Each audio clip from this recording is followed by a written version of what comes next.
గగన రెడీయా? Hey let's go.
తాతకు తగ్గ మనవణ్ణి, తండ్రికి తగ్గ కొడుకుని, అభిమానించే వాళ్ల ప్రేమకు బానిసని, మీ ఇద్దరి పొగరు దించే మగాణ్ణి.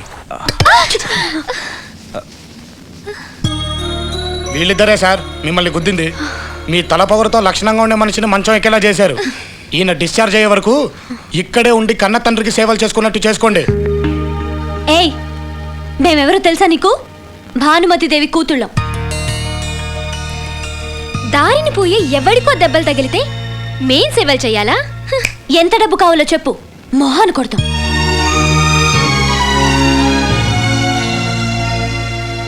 భానుమతి దేవి కూతుళ్ళ అయితే ఏంటి మాస్టారు, ఆవిడకేమైనా పెద్ద కొమ్ములు ఉన్నాయా ఏంటి? వద్దయ్యా, గొప్పింటి బిడ్డలు. వాళ్లతో సేవ చేయించుకునేంత కెపాసిటీ నాకు లేదు. వాళ్ళని వెళ్ళని, మీరు వెళ్ళండమ్మా. ఏయ్, నువ్వు బయటికి రారా, నీ సంగతి చూసుకుంటావు. ఇద్దరిని కలిపి తూకం వేస్తా నా తొడంత లేరు, వీళ్ళకింత ఓవర్ యాక్టింగ్. ఇదిగో మాస్టరు, ఇంతకీ మనం ఉండేది అక్కడ?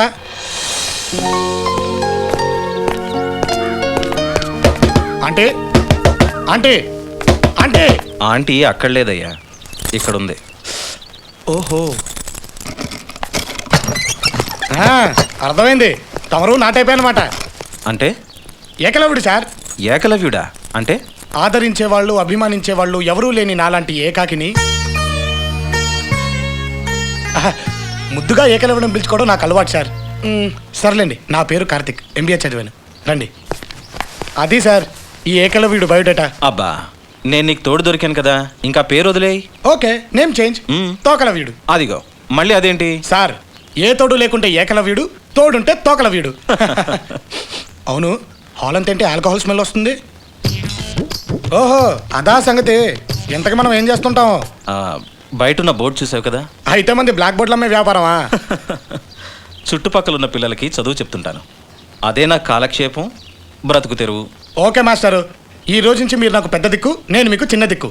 అన్నట్టు చెప్పడం మర్చిపోయాను, రేపు కంపెనీలో ఇంటర్వ్యూ ఉంది. ఉద్యోగం మందే, ఆ సంగతి వదిలేయండి. కారు, ఇల్లు అన్నీ ఇస్తారు. మీరు వచ్చి నాతో ఉండిపోవచ్చు. ఓకేయా? ఏ కంపెనీ? భానుమతి ఎంటర్ప్రైజెస్.